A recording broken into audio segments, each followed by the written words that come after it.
Hi, everybody. Dr. Belding here for our next installment of our teacher spotlight videos and kind of our teacher talks. And I am so excited to be joined today by Amy Montgomery, one of our teachers at Brockett Elementary. So hi, Amy, how are you?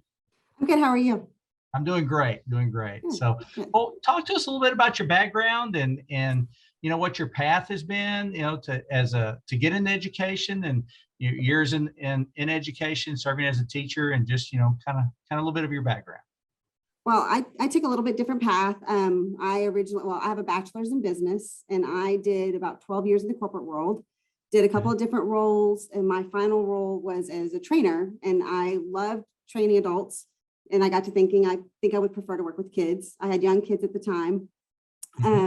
And my grandmother was a teacher and a principal, as well as my great grandmother. So I kind of feel like it was in our blood and something that was a calling for me, and it just something I thought I would just love to do. And I actually do love to do it. So I went back to school and got my master's and started teaching 12 years ago when my baby started kindergarten.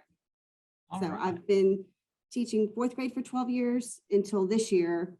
And then this year, I started as a math interventionist for the district, which I absolutely love. So. Awesome. Well, okay, let's seize on that just for a minute, because you've been as a classroom teacher with your own group of fourth graders. I know y'all, the kids travel between teachers and things like that. But moving over into the kind of a math interventionist role, what are some of the differences that you see with that?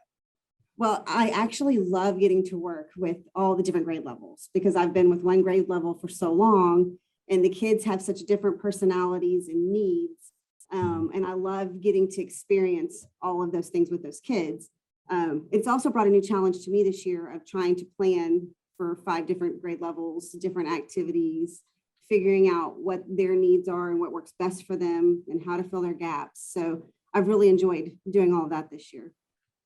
Great. That is great. And, with COVID, I mean, your position is being funded by some of the federal ESSER funds. And so to allow us to do that. So first off, I appreciate your willingness to jump in there and serve in this role. It's really, really important to help us, fill in the areas of need for kids in the area of math for sure. Well, I absolutely love it. So you kind of alluded to this to some degree, because you talked about, I think you said your mother and grandmother were in education, and even one was a principal and things. So what was the ultimate kind of motivator for you to become a teacher? Watching my own children at home and watching how excited they would get about learning things. I felt like, again, my calling was to be a teacher. At the time I was doing it with adults, and I felt like there was a higher need for children, and to see that light bulb and to see them get excited, I was really wanting to do that. And so that's why I decided to make the switch over from adults to kids. Awesome. That's great. And you're impacting so many future generations when you get to work with kids. Yeah. That's great. Well, over the last 2.5 years, since March of 20, when we were on extended spring break there for a little bit, and it turned into, online learning, and I had to design that in a week and all those things. There's been a lot of challenges that we've experienced, in schools and things. So, what keeps you in the profession? And then what are some ways you've kind of overcome some of those challenges with your students and even with yourself? What keeps me in the profession is the kids. I love seeing that light bulb moment. I love seeing how excited they get when they learn something new. Or if they come to me all excited because they did really, really well on a test. It makes my heart grow, and it makes me so happy for them.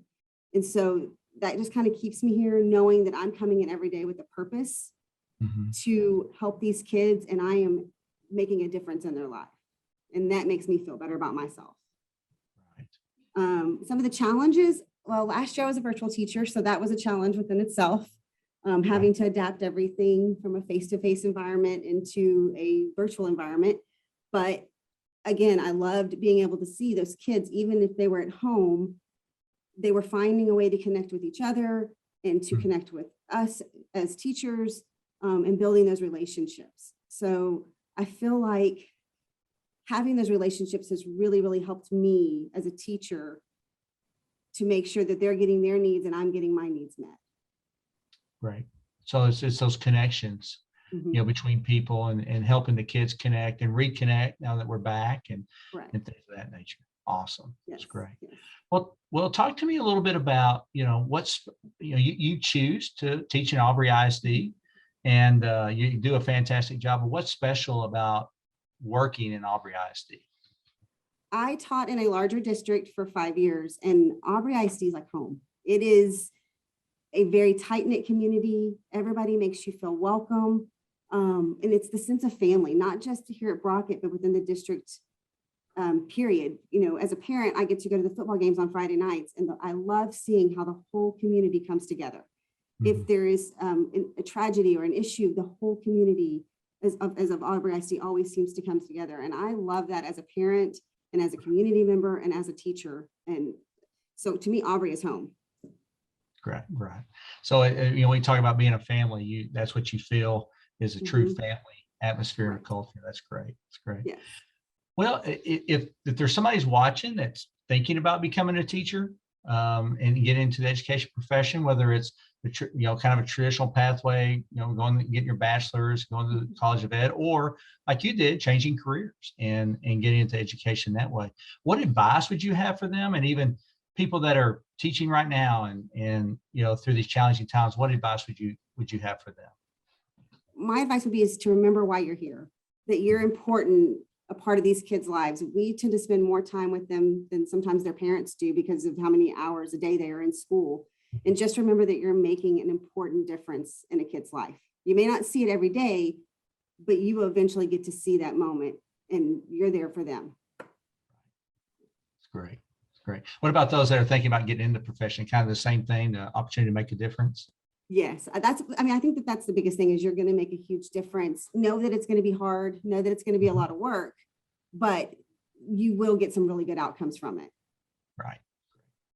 Well, thank you for spending some time with me and for people to get to hear from you.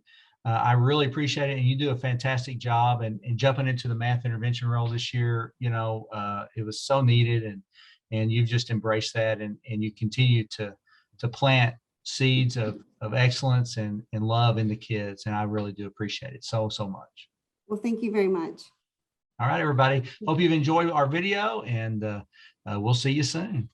Thank you.